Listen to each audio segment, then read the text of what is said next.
जो लोग हमारी आयतों पर ईमान लाए और फर्माबरदार बन गए, उनसे कहा जाएगा कि तुम और तुम्हारी बीवियां इज्जत और एहतराम के साथ बहिश्त में दाखिल हो जाओ।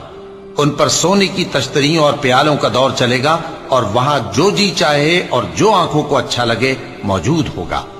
और ऐ अहले जन्नत, तुम इसमें हमेशा रहोगे, और ये जन्नत जिसके तुम मालिक बना दिए गए हो तुम्हारे आमाल का सिला है।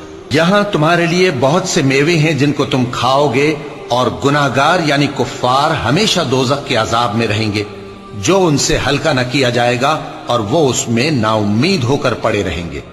और हमने उन पर जुल्म नहीं किया, बल्कि वही अपने आप पर जुल्म करते थे। और वो पुकारेंगे कि ऐ मालिक, ऐ दोज़ख के निगरां, तुम्हारा परवरदिगार हमें मौत ही दे दे। वो कहेगा कि तुम हमेशा इसी हालत में रहोगे।